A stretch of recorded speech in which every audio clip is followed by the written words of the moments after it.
পৌর ভবনের ১০১ নম্বর কক্ষ সাধারণত ফাইল আর আলোচনা গুঞ্জনে মুখর থাকে জায়গাটা। তবে ভোর থেকে শুরু হওয়া ব্যস্ততা হঠাৎই রূপ নিল এক অকল্পনীয় ট্র্যাজেডির। সামান্য কিছু বকেয়া বেতন নিয়ে বিতর্কের শুরু, এক পর্যায়ে কথা কাটাকাটি রূপ নেয় উত্তপ্ত বাক্য বিনিময়। উত্তেজনার পারদ এতটাই চড়েছিল যে যুক্তির জায়গা নিল মুহূর্তের ক্রোধ। দুজন সহকর্মী জড়িয়ে পড়েন হাতাহাতিতে।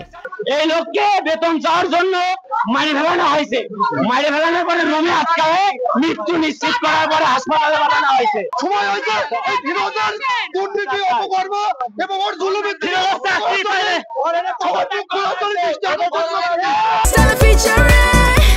next level well done side by side free ৫৬ বছর বয়সী শহীদুল ইসলাম, যিনি প্রতিষ্ঠানটির ট্রাক চালক হিসেবে দীর্ঘকাল ধরে কাজ করছেন। বকেয়া নিয়ে কথা হতে আচমকায় পৌর সার্ভেয়ার ফিরোজুল ইসলামের আক্রমণাত্মক আঘাতের শিকার হন।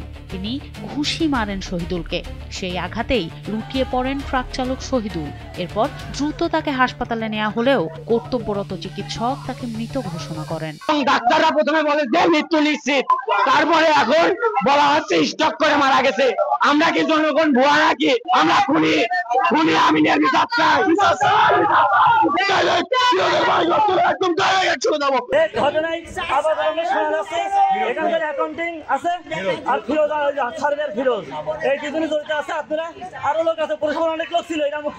এই নৃশংস ঘটনার পর থেকেই অভিযুক্ত পৌর সার্ভেয়ার ফিরোজুল ঘটনাস্থল থেকে গা ঢাকা দেন। শহীদুলের মৃত্যুর খবরটি ছড়িয়ে পড়তেই নিহতের স্বজন ও এলাকাবাসীর মধ্যে তীব্র ক্ষোভের সৃষ্টি হয়। তারা অভিযুক্ত সার্ভেয়ারের বাড়িতে হামলা চালায়, যদিও দ্রুত পুলিশ এসে পরিস্থিতি নিয়ন্ত্রণে আনে। ওরা ভিতরে করতে পারে না, পৌরসভার লোকজন সব পলাইছে, কয় যে স্টক করেছে। আমার বাপকে স্টক করা, মুখের মধ্যে মায়ের দেখ আমার বাপ বলে স্টক করেছে। সবাই মিলে সাক্ষী দিচ্ছে, কেউ করছে না যে ওরা মারেছে। সবার বিরুদ্ধে ধাক্কা দিয়ে ফেলা দিয়েছে। সত্যি কথা পয়সা চাচা তাই এক বাড়ি বেলাইছে আমার চাচা দুজনের। আমার বাড়িতে বারান্দাতে অফিসে সব দেখা যায় কি হয় না হয়। আমার চাচা সকালে আমার বাড়ির উপর দিয়ে গেছে। কুমারখালী থানার অফিসার ইনচার্জ খন্দকার জিয়াউর রহমান জানান, বকেয়া বেতন নিয়ে ঘটনার সূত্রপাত হলেও মৃত্যুর প্রকৃত কারণ জানতে মরদেহের ময়নাতদন্তের জন্য কুষ্টিয়া সদর হাসপাতালে পাঠানো হয়েছে। রিপোর্ট আসার পরই প্রকৃত সত্য জানা যাবে। বেতন পাইনি, এই কারণে অফিসের স্টাফের সাথে উত্তেজিত হয়ে কথা বলছে। পরবর্তীতে পাশের রুমে যে এখন অফিসার সহ ওনারা তার কাছে যায়, যাওয়ার পরে দেখে যে তাকে ওই উত্তেজিত অবস্থায় তাকে ঘরের ভিতরে আটকে রাখছে, যাতে সে গ্যাঞ্জাম না করে।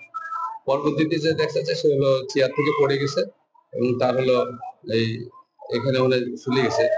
তো এরকম অবস্থায় পরে হসপিটালে নিয়ে গেছে, নিয়ে যেতে যেতে মারা গেছে। তারপর আমরা তাকে সন্তান করে পোস্টমর্টমের জন্য পাঠাবো।